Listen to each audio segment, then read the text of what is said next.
Starting live. Maybe. Finally. Why would YouTube generate me a new key? I don't get that. Man, streaming on YouTube sucks. Okay, let's set this back up. We're going in. We're going live. Guys, streaming on YouTube sucks.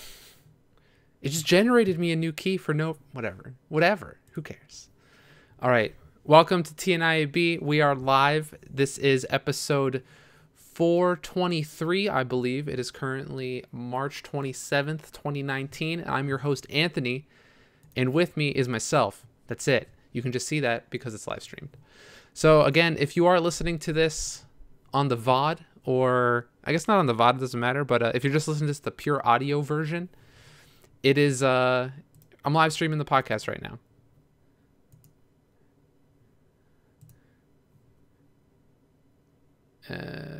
Whatever. I'm live streaming it. I'm live streaming the podcast.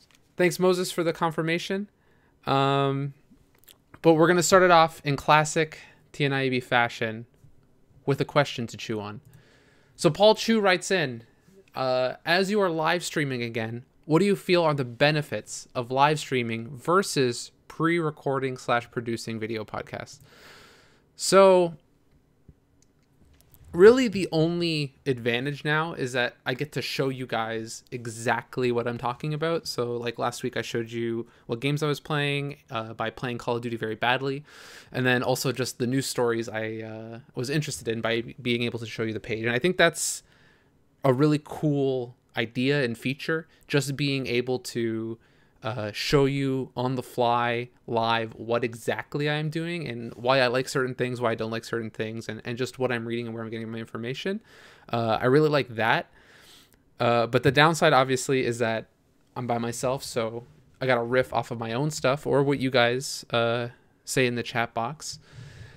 And I would say that pre-recording a show lets you edit it more, but we don't actually edit the podcast a lot. Usually we just take the video, or we take the audio file we have, and Vince just puts an intro on it, and then we upload it, and that's about it. And then he makes a nice thumbnail. But other than that, it's just strictly advantages for live streaming right now. I think if it was our old style where we kind of like cut out every single and like piece of dead air, then it'd be different. But I enjoy live streaming again just because I can show you. And when I get to the games I've been playing this week, being able to show you the games I've been playing this week is going to be fun because you might see me die a lot in Sekiro. But let's transition to picks of the week. And man, it picked the wrong browser. You're killing me here, game. You're killing me. So I'm now watching myself currently, but if I want to pick news and I want to select option, and I want to select that one, and I want to go done. I want to transition to that one. There we go. Got it. Oof. Okay, the downside to live streaming is that you fuck up a lot. But first off, in our picks of the week, we got Lara Croft Preschool Edition and Dora the Explorer and the Lost City of Gold. So I don't know what I was expecting with Dora the Explorer. I definitely wasn't expecting this. I think I expected something more kid focused and less Spy Kids. Like, this is what this reminds me of. This reminds me of Spy Kids a lot, if any of you have ever seen those movies. And it's a typical like fish out of water story. It actually, the beginning kind of reminds me of Tokyo Drift, just way less serious. Like when they're walking in, they're like, oh, I'm in LA. I'm not from here, but check it out. I got this school and I got to act cool. And then she gets kidnapped and sent somewhere else instead of being arrested and sent to Tokyo. But it just looks like a Lara Croft game or a movie. Dora the Explorer has all of her... She would have got shot at that school, 100%. She's bringing ice picks to school? What are you doing? So she goes on a little field trip. They get kidnapped, put in a box. And it's just Lara Croft. They're raiding tombs. They're being hunted by terrorists. They're going through exotic locales. Like, this kind of looks like something I want to see. But I need to know like an 8-year-old to be able to go to the theater and see it without looking creepy. But it's just wild. It's something I did not expect. But it kind of looks fun. It looks pretty fun. So the next one in the list, we got Vampire the Masquerade Bloodlines 2. So this one is a weird pick for me because Vampire the Masquerade isn't something I've never really played firsthand. I've always been over other people's houses where they've been playing it, or I tried a little bit here and there, but I've never gone through the whole game itself. But the whole world of Vampire the Masquerade seems awesome. Just because it is so dark, it's like pure edgelord shit. Like, you're a vampire, or I think you have the choice to be a vampire. And just everyone's trying to backstab each other, drink each other's blood. It seems like a really cool universe that I would be willing to try. And this trailer, even though it's all CG, like, none of this is gameplay. Unless it is, then awesome. But it's just something that it makes me want to go back and try the first one. I look at this, I'm like, man, this is a cool setup. This is a cool world. Maybe True Blood is for me, but I want to play it in game form. So I'm kind of excited for this. I definitely want to see gameplay, but I thought this was just a little interesting shout out because I think nobody's thought of Vampire the Masquerade in like however many years since it came out. And it's really surprising that someone is trying to bring back this game. Next up, we have Vince's favorite. Neon Genesis Evangelion is finally coming to Netflix. First off, you gotta listen to the soundtrack. I'm gonna put on the volume for a second. Like, that's just a banger. That is just the sweetest rave music I've heard in a long time. I need some glow sticks right now. Longtime listeners of the podcast will know that I don't like Evangelion. And I think it was at the time I watched it. I think this was actually like one of the very first mech shows I've ever seen. And Vince always explains it as like, this is like a deconstruction of a mech show. It's not necessarily supposed to be a super robot show, but more so breaking down like kind of the weird decisions people make in these shows, the unrealistic situations they put young kids in and stuff like that. And they're trying to like flip it on its head. And I think now that I have more like super robot and just mecha anime under my belt, maybe I'd appreciate it more. So now that it's coming to Netflix, I'm pretty pumped. But it still has some of the most beautiful animation, even if it isn't 4:3. So I'm definitely going to check out or give Evangelion a try again. I always keep wanting to say Evangelion, but I know that pisses people off. Next, we got another trailer for John Wick. This is just John Wick shooting people still. I just want to say, like, I just want to show this because I love the world building they have in the John Wick franchise. This could go on like Fast and the Furious. And if they keep the steady pace not the steady pace, but the steady quality these John Wick movies have been having, I'm totally fine with them having like John Wick 7, where his wife comes back to life and is actually the ringleader of some bullshit, or his dog comes back to life and is a zombie dog or something like that. As long as they keep the action, like, look, they're chucking knives into that dude. As long as they keep up with the quality of the action, totally fine with this going on forever. Next up on my picks, we got Mortal Kombat 11, the character I wanted to be announced because, not because I like him, like he's just a black ninja, but because he has the best fatalities, I think, of any Mortal Kombat character. Noob Saibot is back in Mortal Kombat 11. We'll see here some of like just the fucking brutal shit this game does. It seems like Noob has like a new scythe weapon, which I don't remember seeing in any of the past games. But these X-rays and the stuff that one always gets me. It just crushes your face in. The different moves he's doing seem like really interesting gameplay wise, because he's able to warp with the little hook scythe he has, being able to suspend people in animation, and using his clone for combo extensions and stuff like that. It just seems, he seems like a really interesting character to play. I like doing the little warp there, getting hit, who cares? But what really matters is this super dumb fatality. Let me turn the volume on, and then also we're gonna skip to here. So first off, this is like the X-ray. He gets a knife through the face. He should be dead. It should be done here, but no, it's Mortal Kombat. I'm just gonna let this play because it's so stupid.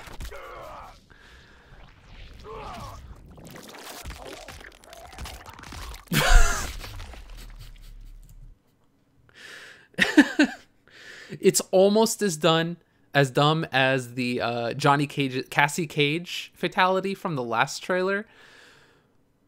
But that's great. That's so good. That's such a clever fatality. And say what you will about the gore, like, it's so over the top that who cares? Just do whatever you want. I can't wait for this game to go on very deep discount so I can play the story, because I'm not good at these games, and I never want to play them in tournament, and I only care about the story. So usually I wait for NetherRealm's fighting games to go deep discount or free on PlayStation Plus, and then I play through the story, which are usually great. Next up, a game I've been playing a lot is Apex, and I think I forgot to mention this last week. But Apex got a new hero, or a new legend, in the form of Octane. The origin story for Octane is that he got his legs blown off. I'll let the video explain it. He's got to go fast. He's Sonic the Hedgehog. 24 hours after riding a grenade blast to beat the Gauntlet speed record. So when they say that, they're referencing the Gauntlet from Titanfall 2. And if you guys don't get this, this is how people are speed running the Gauntlet. They are, first off, going hella fast, basically flying through the game. But they are starting off their runs by gaining momentum from a grenade blast. And they're able to beat this time trial at just lightning pace because of it. And so they made speedrun strats lore in Apex, and I love it. I love that shit. This is why I love the people who make this game, because they're not afraid to just like pull and take stuff from the community and just be like, hey, here's some silly shit. Homeboy got his legs blown off and he loves going fast, so that's why he has robot fast legs now. Octane's pretty cool. I haven't got to play him firsthand, but one of my friends who plays the game with me has. So he has this stim, and the stim allows him to just run fast, like super fast. And momentum is already super important in this game, and being able to just kind of stab yourself and go makes all the difference in firefights. It's had situations where my friend has been able to get away from being shot at and res us because he's been able to just go super fast. But also it's put him in weird situations where, because when you stab yourself, you lose a little bit of your health. It's kind of like a give and take. Like, it takes off enough health to where you just don't want to be like stab and just keep going forever. But it does, this character also is the only one that can like slowly regenerate health. So it's not totally useless. Like, it's not like you're slowly killing yourself. It's just in the midst of a firefight, it's kind of risky to go for the stab unless you know you're going to outmaneuver these people. He's a really cool character. Mostly though, I've been playing Mirage. Mirage is cool because he can like throw out different clones and stuff. Maybe one day I'll show that on another live stream, because I think next week Vince gets it back and we should be back to our regularly scheduled programming. But it's cool. And his ultimate here is a jump pad. I've never seen anybody use the jump pad correctly. It's a cool little thing to get on top of buildings, but I've never seen anybody use it like that, where you can jump over like a poison cloud or some shit and get like the jump, like literally get the jump on somebody. I think people need to maybe play around with him more, but the one use my friend did find is that you can use the jump pad even when you're downed. So when you're knocked down and you're kind of crawling on the ground, if you want to go get to a safer space and there's an octane thing on the ground, you can actually fly over things while you're knocked down, so you can get so you can just get advantage, or to go over to your teammate to get revived, right? So you can get yourself out of harm's way. You really got to have some forward thinking about that. It's really hard to just like do that on the fly, but it is one cool use of it. I think also they said you can chain jump pads. So like if you find someone else's jump pad, you can jump off it and then throw another one down and then keep the momentum and just like bunny hop across the map. Doesn't seem very practical, but you can do it. So the next one is Persona 5 The Royal, was announced in Japan. They said it's coming out in Japan at least on April 24th. I don't really know what it is, but there is a new character in the game. So Gamatsu has a translation of what the vocals say, and it says here that, "What do you think of the Phantom Thieves?" A new female character responds. I think helping people is a wonderful thing, but if I had to say, I don't like them. I don't think the Phantom Thieves' methods will make the world a better place or help anyone. In the end, I feel like you're the only one that can solve that for yourself." So it really, it sounds more like not a Dachi. What was that guy? I forget his name in Persona 5 already. That's how memorable he was. Goro Akechi, I think his name was. It's just that she seems like another villain, and if it is that way, like, is this just an expansion? Is this like a Fez? It makes me think that this is more of like a Fez type thing, or a Persona 4 Golden type thing. Where, actually, probably not even Golden, because Golden was just Persona 4 but with new characters in it. This seems like an expansion. So I'm going to go with Fez. This seems like a Persona 5 Fez. And I'm down for more Persona 5. Like, this game was fucking amazing. But also, the Fez portion of 3 was my least favorite part, just because of the way they did the ending of that. So they didn't make the ending super final like they did in 3 for 5, but I want to see where it goes. Persona 5 is super, super stylish. I loved playing it. I'm currently looking at the special edition. Like, I bought that shit. So I am excited for it. But I just don't know. I don't know where they go. Like, I just have no clue what this character would be, which I guess is a good thing. Like, you don't want to be spoiled immediately. And then the biggest news, I think, of this week is a report or a rumor that was published last year on the Wall Street Journal. I think I mentioned it on the podcast, but they were saying that the Nintendo is planning to bring 2 new models of Switches out. I'm going to switch up the stream so you guys can see that clearer.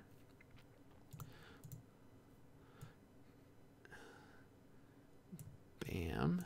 Transition. So it turns out it might be true. So Nintendo is planning on bringing out 2 more models, or 2 new models of the Nintendo Switch, which makes me think that there's going to be either 3 models of the Switch, beginner, entry level, medium, pro, or it's going to be, they're going to get rid of like the current Switch, like the first gen Switch, and they're really treating it like it's a 3DS type thing. Or you're going to get a new model every couple years. So it says here that we're planning on releasing 2 models of Switches. Both may be out in 2019. First, the Wall Street Journal says the first one will have enhanced features targeted at avid video gamers, although it won't be as powerful as Sony Corporation's PlayStation 4 Pro or Microsoft Corporation's Xbox One X. So this seems like the Pro version of the Switch. And the second model is a cheaper version for casual gamers that Nintendo sees as a successor to its aging 3DS device.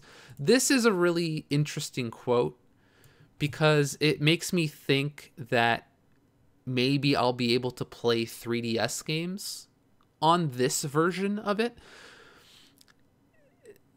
Because every Nintendo handheld since, I think, like, the Game Boy Color has been able to play backwards compatible games. So, like, I can play DS games on my 3DS. I can play Game Boy Advance games on my DS. I can play Game Boy Color games on my Game Boy Advance, so on and so forth. And I think that would be really interesting, especially for me now that I'm streaming a lot, because I would love to play 3DS games on stream. But unless you have a specifically modified like HDM out 3DS, it's not really feasible, and those things are hella expensive. But if they put a 3DS slot or the ability to play my already owned 3DS games, like I'm not interested in rebuying them digitally. But if I can play my already owned 3DS games on an entry level device, like that might be a reason for me to buy both, because I'm crazy. But it is cool. Wall Street Journal says that both our versions are expected to be announced at E3 and possibly released in time for Pokemon Sword and Shield and Animal Crossing. I think that would be smart. Like if you had some sort of Pokemon bundle, like, hey, here's the Sword bundle with the Pro version, or here's the Shield bundle with the other version, or maybe just put a Pokemon in one and Animal Crossing in the other, just to get people in the stores to buy that thing. But I really want to know what these look like, because if they're saying that it's gonna be more powerful, and not as it won't be as powerful as the PS4 Pro, but it will be powerful. That sentence makes me think it's gonna be as powerful as a regular PlayStation 4 or a regular Xbox One. Which at that point, how do you make that portable? Unless the extra hardware is in some sort of new dock. Like, what do you do with the handheld portion of your Switch? Because I don't want to be lugging around some big, thick brick. And I barely want to carry around my Switch as it is. Like, it's already a little too big. Unless I'm going out with a backpack that day or something. I'm not carrying it with me like I did my 3DS. I'm not putting it in my coat pocket. So it's interesting because Nintendo made such a big switch to... big switch. They made such a big change to the focusing on portable, like getting away from these home consoles.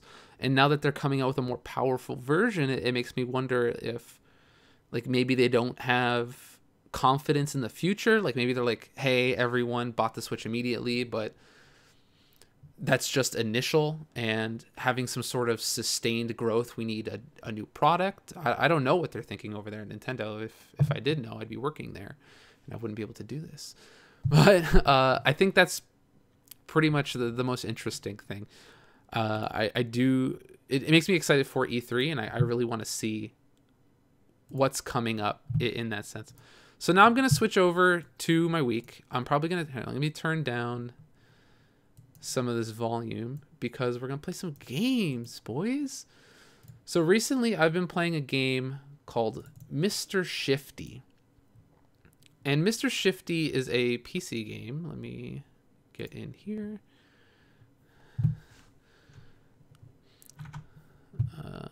Switch transition to Mr. Shifty. Let's turn that down and get my controller. So Mr. Shifty is an indie game I found on Steam a while ago, and while I was going through my unreasonably large Steam list, I just decided to download it because I was like, I haven't played this, and I bought it, so I gotta at least try it out. And it's really cool because it's an isometric game. Think like Hotline Miami, not as much gore, or not any gore, to be honest. But let's start a new game because we'll start from the beginning. But the whole point is that you're able to, like, Nightcrawler teleport around a bunch of people, and like Hotline Miami, you have to clear the room. 2, 1. You have to clear the room of enemies before you can continue on. So this is you. You're Mr. Shifty. As you can see there, he can teleport through stuff. So you have this little, like, white ball. If you can see it there, it's pointing at the top there. It's kind of wherever you're facing, and it's the distance that you're able to teleport when you press A. And during this time, think of it like Epona's... What was it? In Ocarina of Time, Epona had the carrot meter. And if you use them once, like, just a little bit, you'll recharge them quickly, but like one at a time. But if you use them all, you'll be like, shit, I'm out, and you have to wait until they're all filled at once. But you're able to teleport through different walls, anything you teleport into just kind of blows up immediately. And it's really simple. Where is it? Lions Den says, I don't have time to stay tonight, but TNIAB kicks ass. Thank you very much for the vote of confidence. So yeah, in this, you got to take out enemies, so I can like teleport behind this guy and then just knock him out a window. And the whole goal of it is just to clear out different rooms. And it starts off super simple, but eventually it eliminate all enemy hostiles. Eventually it'll introduce like different scenarios. So like here it's like, okay, these are glass, but if I'm in glass, they can still see me through it, so they can shoot. I don't really know how they know where I teleport. Like they kind of just lock on to you afterwards. But boom. You can use different environments. So like I use the statue to block that bullet over there. And it's one-hit deaths. So if I get in front of this guy and he shoots the shit out of me, that's it. It's over. And you have to try again. So not as hardcore as, at least right now, as say something like a Hotline Miami. But I am having a lot of fun with it. So right now, like, they can't shoot me through walls. So I can just go boop, boop, and escape all of them pretty much. Okay, so here's like a good example. So what I'll do is that I'll teleport here. I'll shoot, or I'll hit this guy and I'll teleport back. So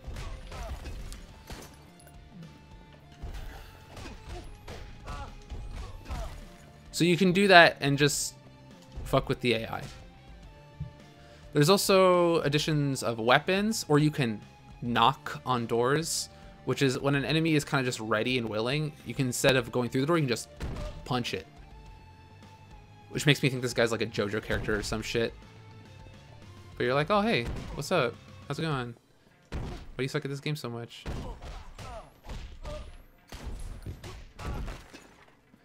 And there is this meter there, like the more action you're doing, it fills up. I don't know exactly how to use it. Boom. Because when it does fill up, you kind of get one bullet time mode, I guess. Oh, here's the broom. So you get different weapons, and weapons have limited uses. Oh shit. Limited have limited uses, but they can take out like multiple enemies at once.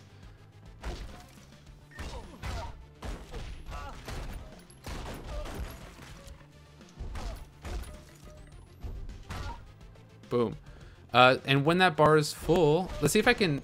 So there. It's I was gonna get hit, and it put me into like this quick bullet time mode. Like, the more risky I play, the more reward I get, and that way when I get into trouble later on, it rewards me for playing pretty risky. Boom.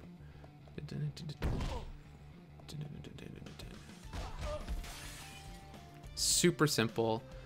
Right now I'm playing on an Xbox 3 or Xbox One controller, so it has full controller support, which is good because I can't imagine playing this game without it. It seems like a keyboard would be a pain in the ass. But here, let's knock this guy. Go here.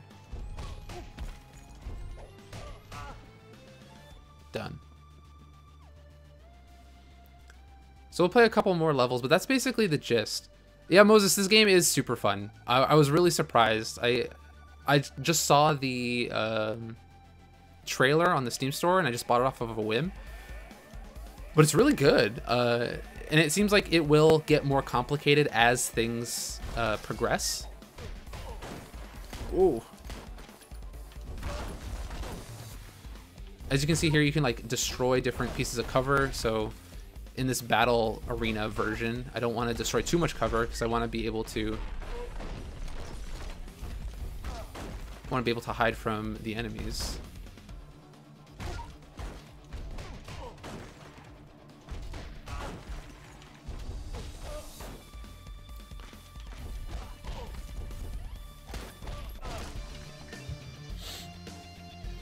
So that's the example of just the intro stage. But I'm having a really good time.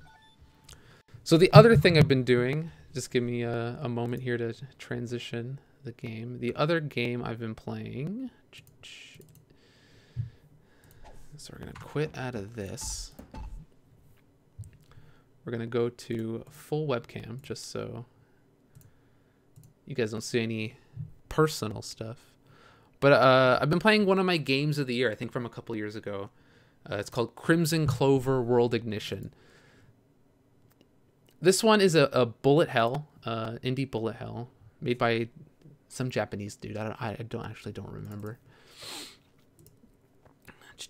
So if we go here, done. Expand that out. Transition. So I love bullet hells.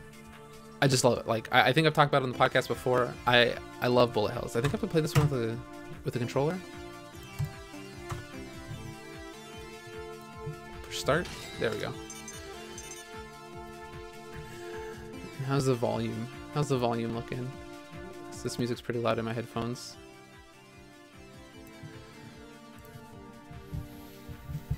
Yeah, he does kind of look like a JoJo character with all with the cape and stuff. But Crimson Clover is a bullet hell. Oh, let me switch back to this.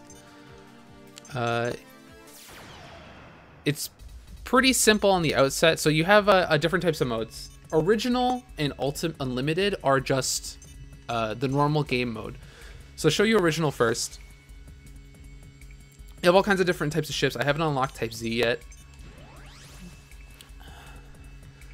But how this game works is kind of not like regular bullet hells. Like, you're still going to be shooting a lot of enemies and dodging a lot of bullets. But the main thing here is that you always want to be active. So normally in bullet hells, you'll have a couple bombs or whatever. But as you can see underneath the break rate ×1 button, just a little notification there, you'll see like a bar and a little line in that bar. So that bar, it's your bomb line. You have to earn your bombs in this. So you never truly run out, but you have to earn them back after you use them. So right now my bomb is ready, and if I want to use it, bam, full screen clear. But now you can see that red line actually got further up the bar. So I have to work harder and kill more enemies to get different stuff. The other portion of this game is that you have a lock-on system, where right now I'm holding the A button to just shoot unlimited. But if I hold the B button, I can get this little ring and like queue up a whole bunch of different homing attacks. And that's just for extra damage, for more screen clear. But the true way to play this game is in break states. So right now you'll see my bomb bar has a little thing there. It says break standby. That's because I filled up the whole bar and I'm good to go for a break move. So let me fill this up just a little more so I can show you the full extent of break.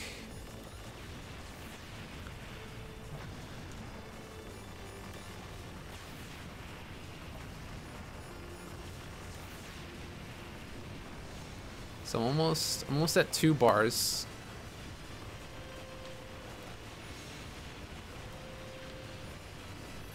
And as you can see, this bullet hells get kind of fucking wild. Oh shit, there we go. So now I have 2 break bars. Actually, let's save I'm near the boss. Let's save it for the boss. And break just kind of puts your ship on steroids. That's all it does. It makes it insanely powerful. Your bullets basically fill the screen, and it's meant for racking up as many points as you possibly can in one break session. Because as you can see, every time I collect one of those stars, I get a multiplier bonus. So right now I'm at like break rate 1000.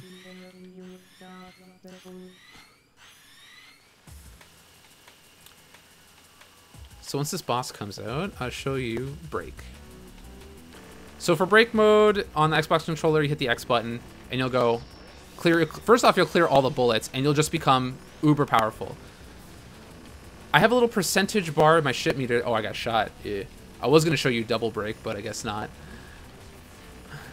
So you can still die. But on top of this, you can double break. So within my break, if I had another meter, I could break again. And then that would give me more points, more damage. I'd just be more deadly overall. It's just better. You want to be in break as often as possible for as long as possible. And yeah, Moses, you're right. Like, this is one of the more crazy bullet hells. But even though it looks crazier, it's actually a lot easier than a lot. So one of the more famous ones is Cave, and Cave makes the most brutal bullet hells. They make like Mushihime-sama, they make Death Smiles, they make a lot of the really brutal stuff. But they're super hard. This one has a lot of forgiveness because you have the reusable bombs, because you have the break mode. It's actually a lot easier to play than a lot of bullet hells, with still giving you like the visual satisfaction of watching shit blow up.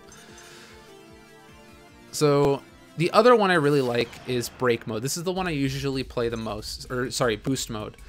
So in boost mode, your break is unlimited, and the whole point of it is to try and last in break mode as long as possible. So I played with type 3 last time. Let's play with standard ship type 1. So you still go through all the same levels. You still get the sweet Euro beats. But once I get into a break mode,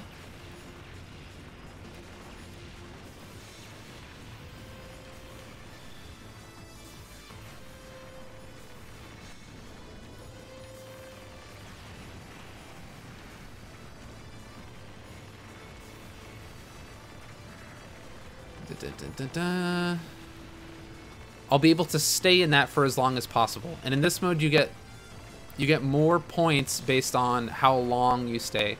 You can see on the left-hand portion of the screen, I don't have like a ship picture anymore. I just have a timer. So now that I earn break mode, I'm just in it. I'm just in it to win it. And now the whole point is just stay alive. Stay alive, rack up points, go nuts.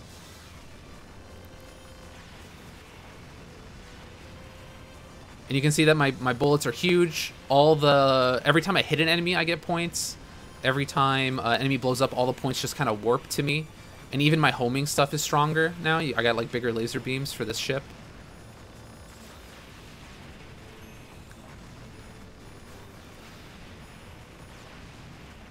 And the name of the game, just like every other bullet hell, is don't die. Easy. Easy enough, right?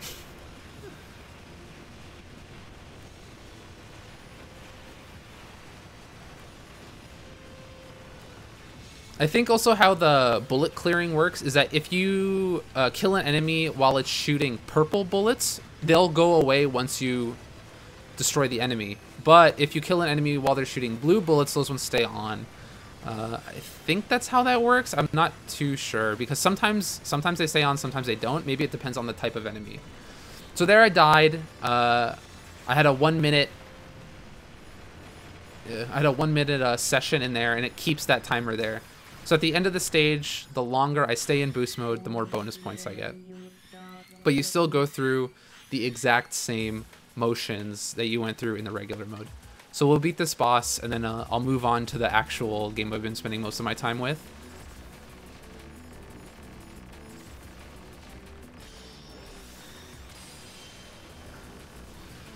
Bosses are also cool because they have separate parts. So when I'm locking on, you can see I'm locking on to different parts of the robot there. But if you destroy... If you destroy all the separate parts before you actually destroy the whole boss, you do get bonus points. So if you want to play this game in like a score attack way, there's a lot of replayability in it. Ooh, shit. The one thing it's missing that I really do like in... The one mode it's missing that I really do like in bullet hells is actually... Let's get this one. Is a grazing system. And how grazing systems work is that the closer you are to a bullet, the more powerful you are. And it is missing that, but I don't know. It's like a small gripe. And I own those games to where I can just go and play those if I want to. But I really love Crimson Clover. It's a fantastic, fantastic game. I recommend it if you see it on sale on Steam or something. Just pick it up. It's one of the easiest bullet hells to get into, and it teaches you enough to like maybe want to try cave games later on in your bullet hell career. So now that we're done that, we are moving on. We are moving on to Sekiro: Shadows Die Twice. This is the game that has been eating up most of my time.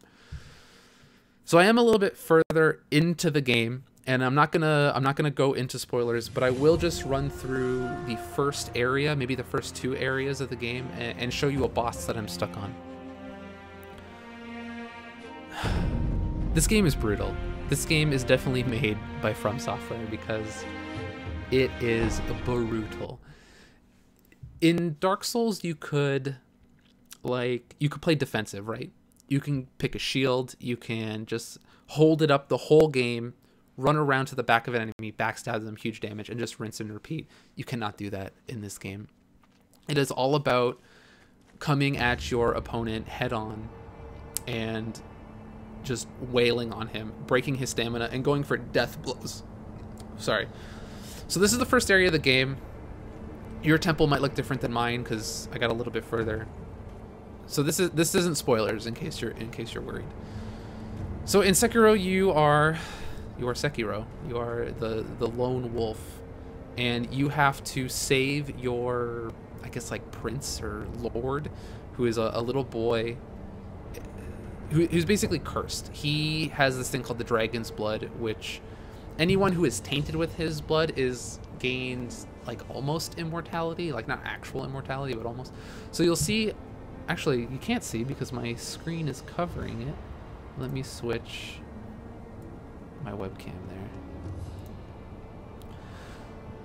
So you'll see underneath, or on top of my life bar, I have these little dots. Those dots are my resurrection points, I guess, like availability. Every time I die, I can resurrect as long as I have one of those little dots available. But I can't resurrect again unless I kill an enemy right after my resurrection. So it kind of locks it out. If I like just resurrect and then die immediately, then I'm dead. It's over. And there's no going around and collecting your souls. As soon as you die, you just lose half your shit. So you lose half your gold, you lose half your skill points, and you just kind of get wrecked. You also have this little grappling hook here, which is attached to your like robot arm, which you can equip different weapons to. So right now I have a spear, I have a shuriken machine gun thrower thing, and I have an axe. And each weapon allows you to handle different enemies in obviously different ways. So even though I said this game is all about attack, it is also all about stealth. In a lot of ways, it reminds me of Tenchu. So when I jumped on that guy, you would have seen that I had there was like a red dot over him. And that allows you to do a death blow. So those red dots appear either when you've broken their stamina or when you sneak up behind a dude, kind of like this. And there's a little red dot. And that allows you to go in for... Otherwise, you're facing dudes head on. I don't know if I'll get a good fight out of any of these guys just because I am so... This is like one of the early on levels. But there's a little yellow bar there, and once that fills up, I'm able to go for the death blow. And you can fill that up on your enemy by deflecting attacks.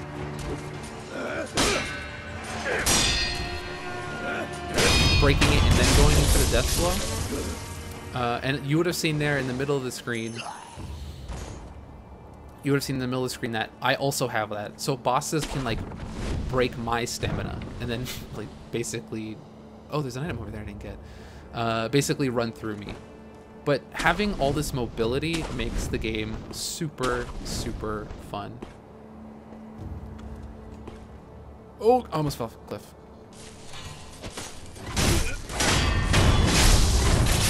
I don't know where that other enemy... Oh, wrong button. Doesn't matter.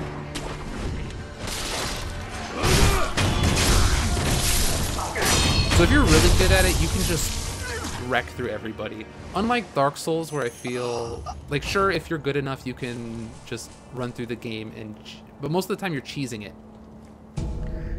In this one, it kind of feels like if you really do have enough skill and you can just counter people's attacks and strategically go in on fights, like, you will win. Like, it doesn't matter what level you are. You can just beat an enemy at some garbagely low level. One of the most annoying people in this game are the chickens. The chickens have supervision, and they can see you from a lot of different places. They don't necessarily do a lot of damage, but they do alert other enemies. And on that note, dogs are also very, very annoying. So this area is a little bit more reminiscent of what you're going to be running into. So you'll see here, I got an enemy down there. There is one guy in that house over there with a gun. But I can avoid all this by using stealth. Because stealth is your friend. So where normally this guy here on the stairs would go talk to the man in the hat by the tree there, I'm instead going to intercept and murder him.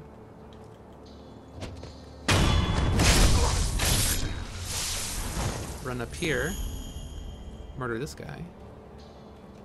I'll see, but now the guy with the gun's on, so I have to see that.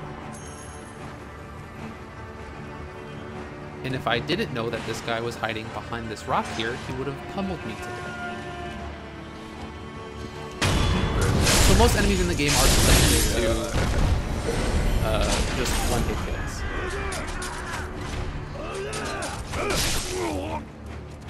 Where? Oh, on the ground.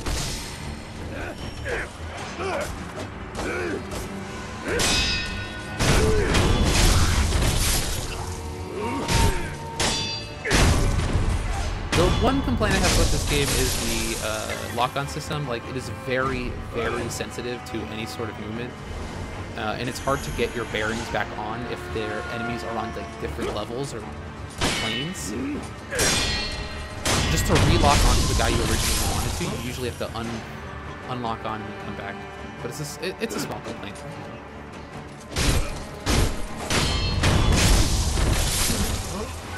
It's just that at no point in this game did I ever feel that it was unfair. Every single time I've played this game, or every single time I've died, I'm always been like, yeah, no, I fucked up. I was like mashing the block button and I didn't get the timing right and stuff like that. And yeah, you're right, Moses. Like, with the mobility, you're able to just dodge forever. Like, one of my the boss fights I recently did, all I did was, like, jump back, lock on, come in for, like, the attack once or twice. But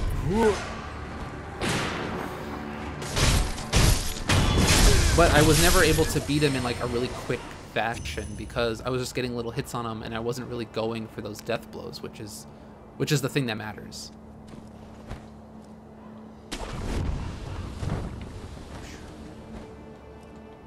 And there's always little areas like this where normally you would want to, like, people would want to go through the front gate. But because I got shot by this asshole with a cannon, like 4 times, I now know that I should sneak up behind him. And instead, murder him from behind.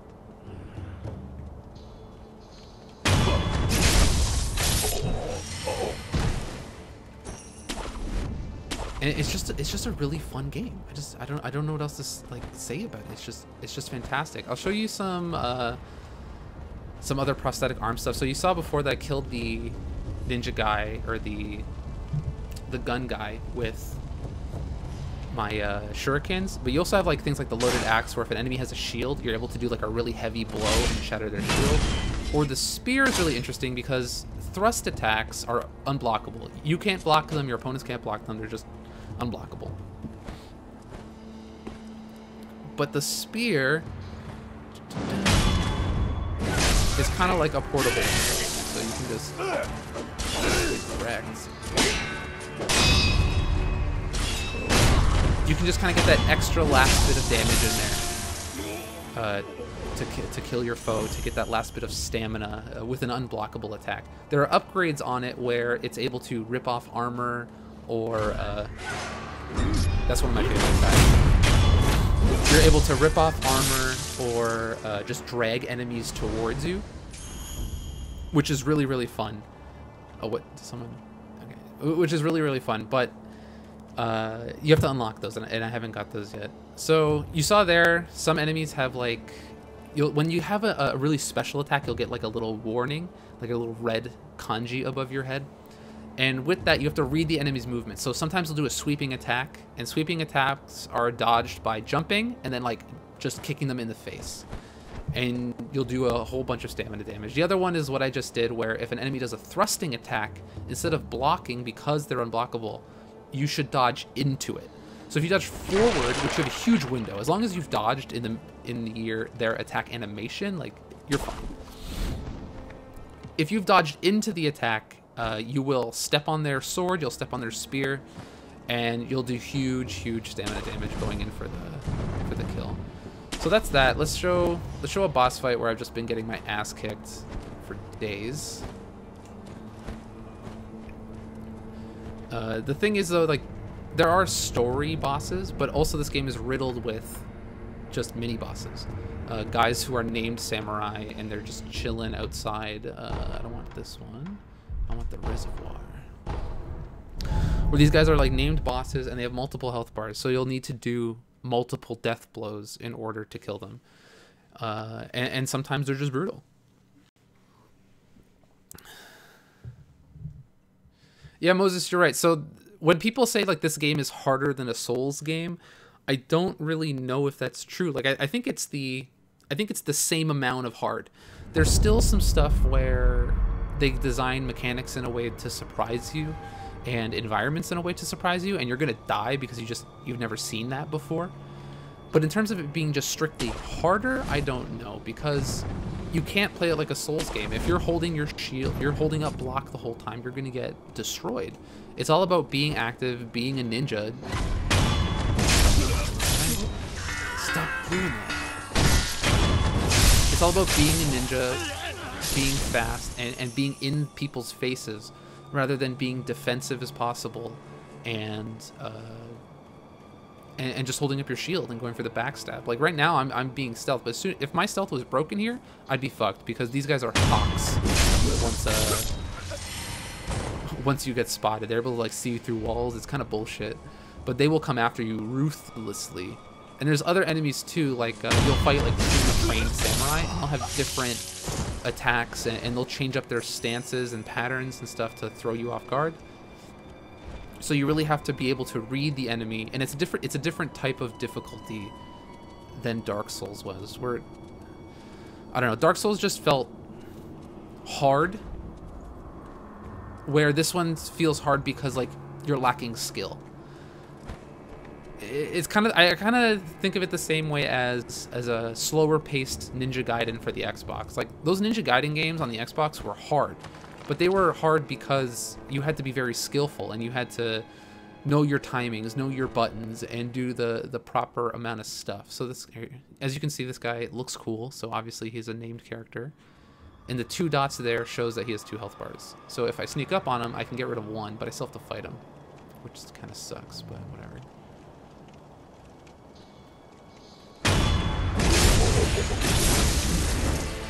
So Shikiboo here has been killing me non-stop. Oh, that's a sweep. See, so like if you read this wrong, you're gonna get smacked.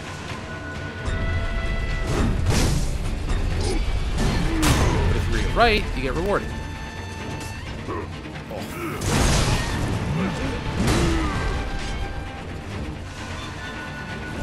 His spear has dumb range. Also goes through buildings, apparently.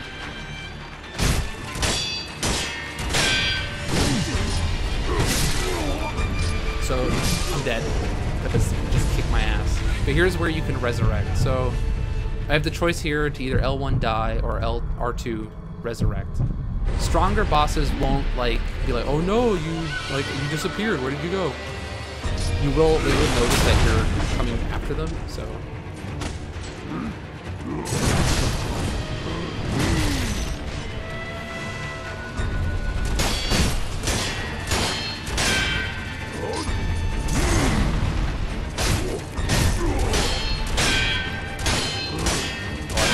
Can I just cheese it? Nope.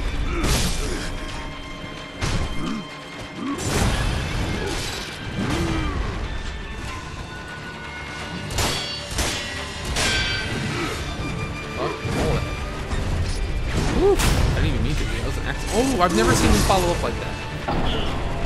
Okay, so There, I had 2 more little, like, dots, but I still died. And that's because I didn't kill an enemy in between resurrecting and my next death. This is the fucked part, though. So, I don't know if it'll happen. Maybe it will. If you use... Oh, I got an unseen aid. Actually, I got that. Can they not go in here?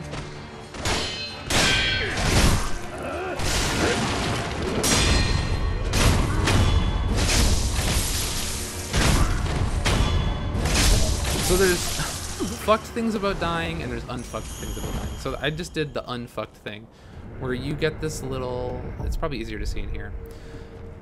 You'll see in the top right, I have a little thing called Unseen Aid.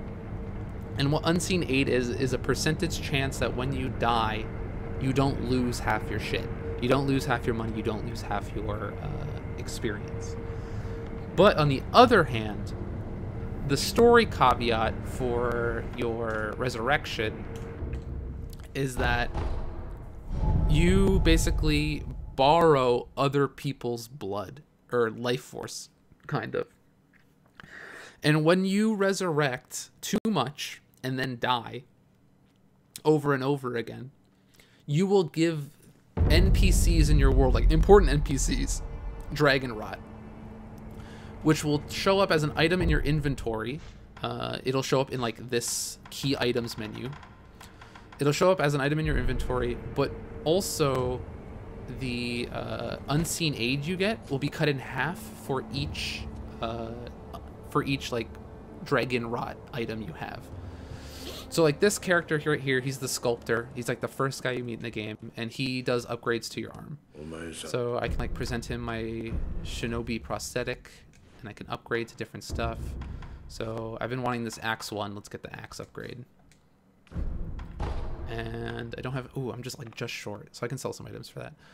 So he upgrades your arm. He gives you your arm. But the thing is if I resurrect too much, because he is a key character that I hang around with, he has a chance of getting dragon rot, and then I don't really know what it does.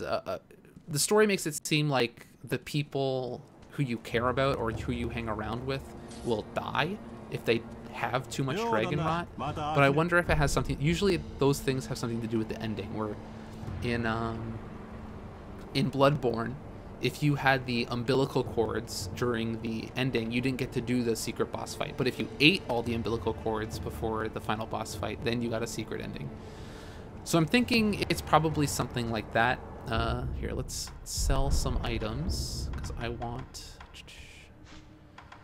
Ooh, I got a heavy coin purse. Let's do that. Ooh, can I purchase anything good? No, I bought all this good stuff. So...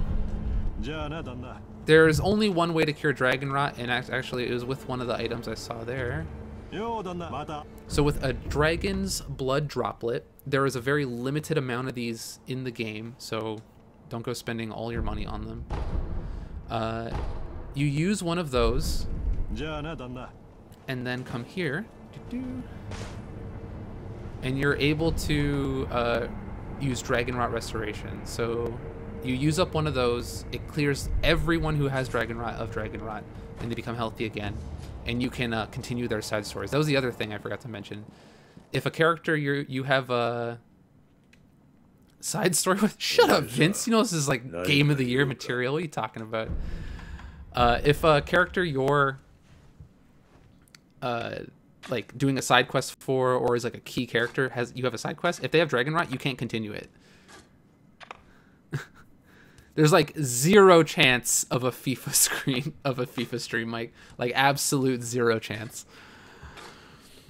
If you play... So yeah, if you don't get that, if you don't get that cleared up, you can't finish those side quests, and you can't get proper items. But one of my favorite character in the game... Here, let's... I want to go... There's a training guy here who's immortal. He's really cool. He's basically the main character from Way of the Immortal, the manga series, where he's infested.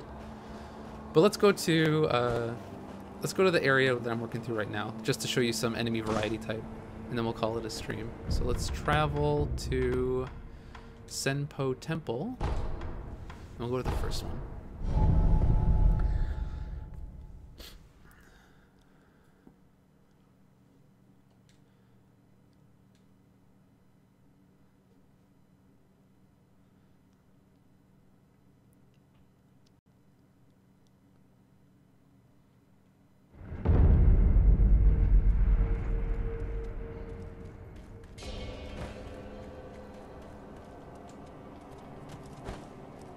So in this area of the game, we are going to a Buddhist monk temple, except all of these monks have thrown away their Buddhist teachings in the search for immortality, so they're tainted. Like, when entering this area, basically God talked to me and was like, listen, if you go in there, you're gonna get riggedy wrecked.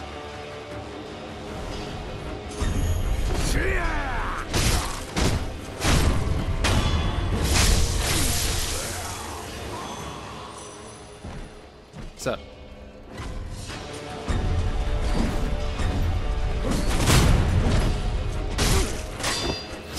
So if you're on top of your game, you can just wreck enemies in like 2 hits. It's pretty cool. Yeah, these loading times are rough. Especially, I'm playing on a PlayStation Pro, so whenever you go to a new area, you do kind of get some pretty long-ass loading times. But if you are just walking from place to place to place, there is no loading times.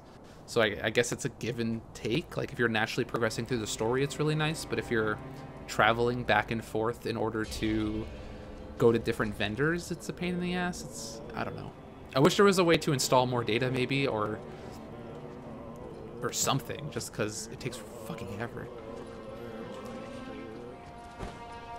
But yeah, my favorite part of this game is the hook shot, pretty much, where I can just go whoop, fly up to different areas. Like there was a hidden item up here.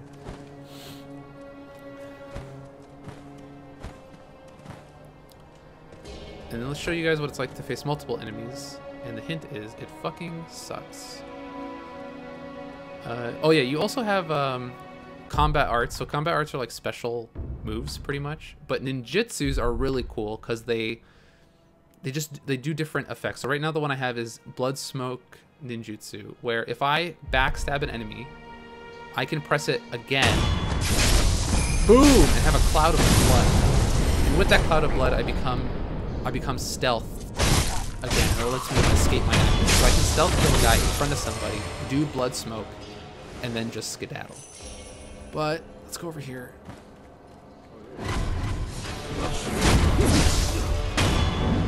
See if I can. Nope. You do not want to face enemies multiple at a time.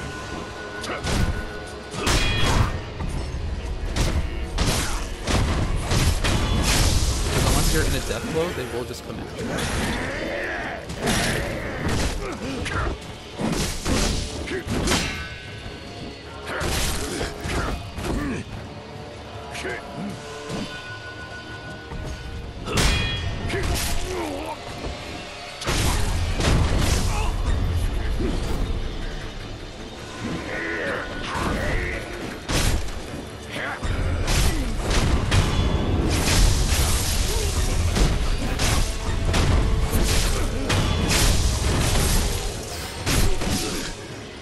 It's like, ah, fuck, I died. This sucks. It's like, oh, Anthony, why are you so bad at this game? And you're like, listen, don't worry about it. As soon as these guys leave, it doesn't matter. Because I'm just gonna go, bop. Don't even know. Don't even know. Boom. Stealth. Come around this guy. Backstabbing him. Easy. Doesn't matter. So sometimes it feels like cheating, but with the hardcore story detriment you have for using that mode, you don't really want to use it all the time. Sometimes you just want to give up and not risk giving someone Dragon Rot. But yeah, that's Sekiro. I really like it. It's fun. And with that, I think that's the podcast, my dudes. There's a lot of cool set pieces which I've already gone past, and I think I would rather people just experience for themselves. But it's a super, super fun game. Having a great time. You can meet old people like this rice lady. who's like, yo, you want some fruit? You can get fresh fruit or dried fruit. But I'll only tell you if you give me rice. In pure Japanese fashion. What the fuck? Yeah, they're still, From Software is still very cryptic with their story. Not as cryptic as Dark Souls, but they're still pretty cryptic. But yeah, guys, so that's the podcast. Thanks for Paul for writing in a question. Thanks to the chat, even Vince and Mikey, but who just came to troll. But I love it. So yeah, no, thanks for coming. That's this week's episode. It's over, and this will be, I guess, the end of live streaming like this for a bit. Like, unless I or Vince goes on vacation again, or we can't do it, maybe. But next week we'll be back to regularly scheduled programming, and hopefully we'll see you there with the return of Anime Club, because we have a lot of JoJo to catch up on, Vince. Remember that. We have to watch JoJo.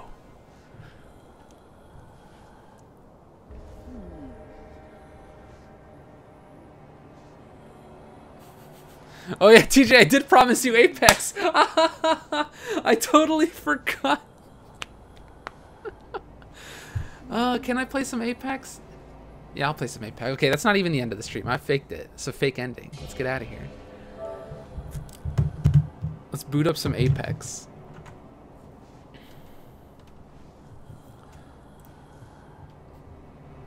I don't even know what I'm gonna say about this game, because like, I played it all. Like, I talked about the new character already. I'm just having a lot of fun with Apex. It's good stuff. Game capture. Let's switch this over.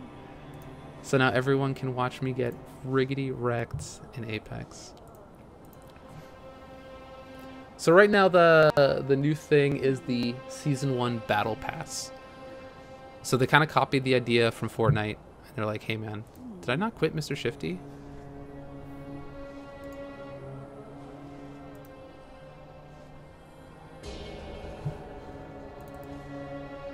So we're gonna do this, we're gonna do this, and we're gonna do Apex Legends, and we're gonna do that. Transition.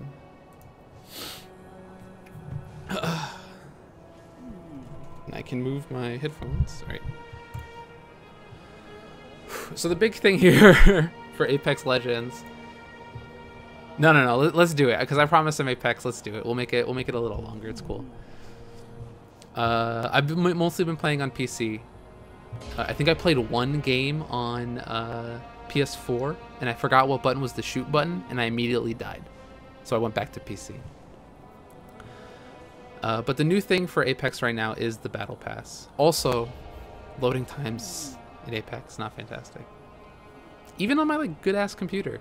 I don't know what's happening. Time to throw it in the garbage. Buy a new one. So yeah, the new thing is the Battle Pass. You can buy a premium Battle Pass, or you can just get your basic one, and it's like a new leveling system for the game. Every time you play different characters, you can get bonus season points, and that unlocks exclusive items that are only going to be available in that season. Do I have to restart this? This is like some live curse. There it is. So in the Battle Pass, there's 100 levels of just different items. But you'll see here that some of them are locked behind a lock.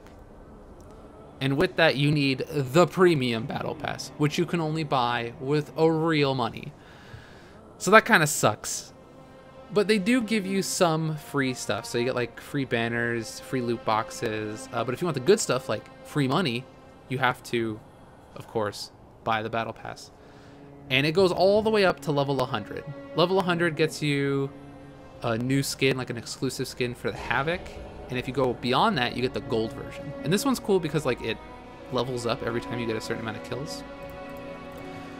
But let's play some Apex, and I'll play like one game or two games with Mirage, who I've been playing a lot with lately. My go-to loadout right now is if I can find the light machine gun, or not the light, the light ammo assault rifle, or the Light ammo assault rifle and the Peacemaker. Those are my two go-to. Oh, it is zoomed in.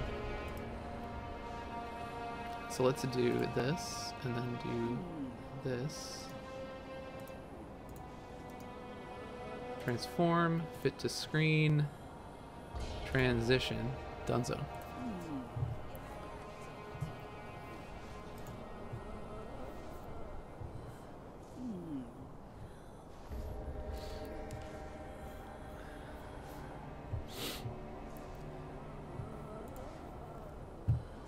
Champion. It's not me, that's for sure. That and the Peacemaker. I finally learned how to use the precision choke. Let's touch down there, or let's touch down in the Thunderdome. Because those are great places to land.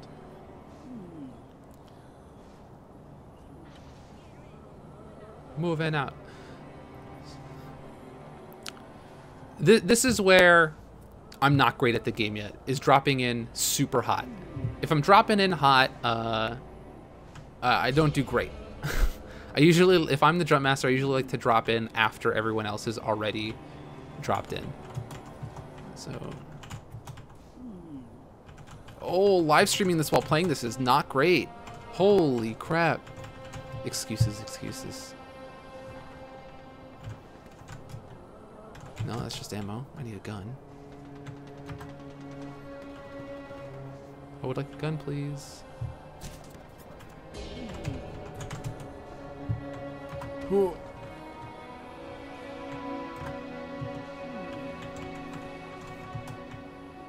Can I please have a gun? Anyone? Anyone?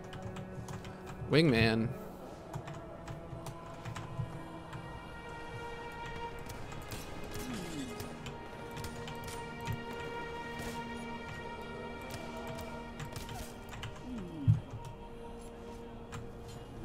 Oh no. Oh! I got greedy. I got so greedy.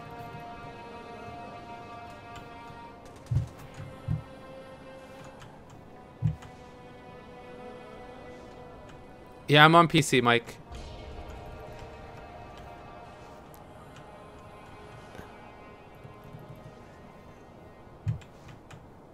Oh no! He knows! I thought I was being sneaky. Yeah, live streaming this and playing is not fantastic. But this is the epitome of my Apex experience. It's either I drop in hot and I die immediately, or I drop in late and I have a chance. So this game's looking like it's over. Let's try one more. Maybe we can get a game where I actually shoot people. And as you see here, I got the Season 1 Battle Pass points. And you get bonus points based on the Legends you play. Up to a max. But it takes fucking ever to get these Battle Passes. Like, even though there's 80 days left in the season or whatever, I don't know if I'm going to get to level 100 or anywhere close to where it's worth it for me to buy the Premium Battle Pass. But I'm having a good time. Like, this is the first steady first-person shooter I've played since, like, I don't know, like, I want to say Modern Warfare 2, but that's a lie. Probably Titanfall 2. Like, since Titanfall 2 multiplayer, this is the only first-person shooter I've played, and it's a lot of fun. I think I have unlocked some, like, different gun, like, skins and stuff, but I still think my biggest complaint is that the cosmetic stuff in Apex isn't great. Like, unless you're getting one of these top-end skins, everything else is just kind of a color change. And every weapon has the same set of color changes. Like, everyone has a break the enemy, everyone has a hack the system. And you can make, I guess, your whole kit look green and mod it out, but that's where Overwatch gets this way better, is their costumes and their skins are just significantly better. They do have the advantage of being out longer, but whatever. I want to complain.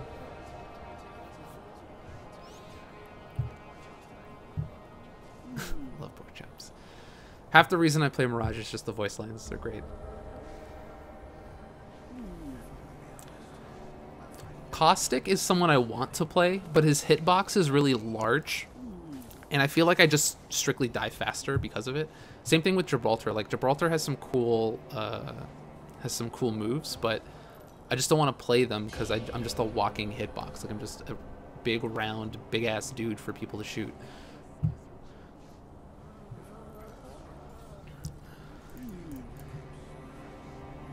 So quick or not, this will be the last one, and then I'll end the stream, and then it'll be over for real. So where are we coming from? We're coming from relay. Let's, I'm gonna suggest...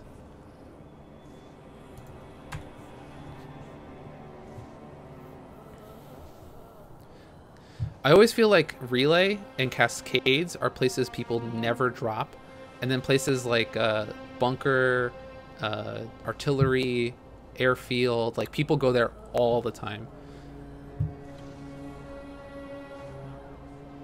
The other thing I like about Mirage is that you can shoot decoys on the drop. I don't feel like they're very useful because they only give a decoy of yourself. It's not a decoy of your squad, which I think would be more useful, but whatever.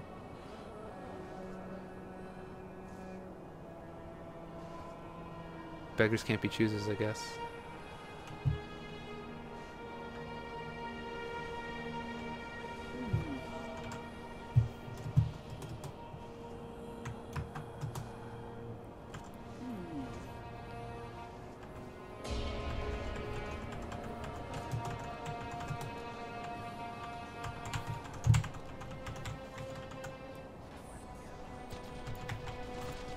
What?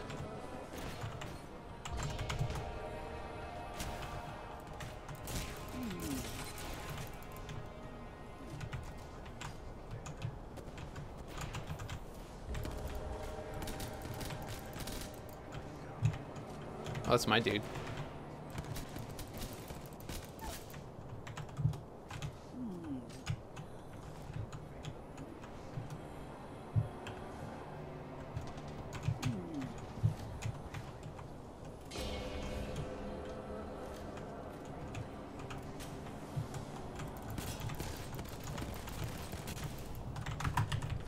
Oh. Oh.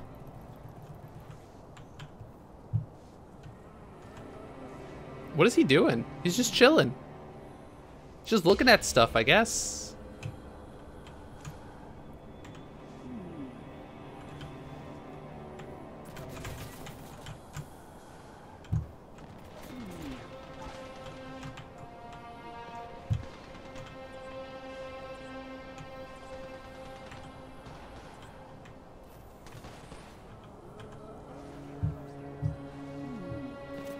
What are you doing?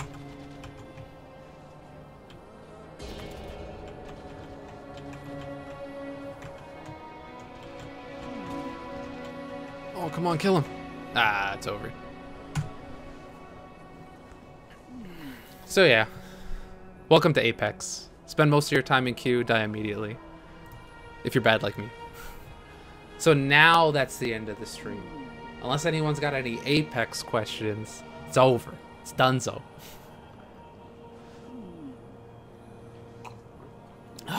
But again, thanks for coming out. Thanks for this, watching the stream. Got 5 people in here. That's fucking awesome. But yeah, if you're looking forward to regularly scheduled programming, it's next week. We got Anime Club, and we got just regular show back with Vince. I'm sure he'll tell us all about Iceland. But yeah, that's it. So thanks. See you later.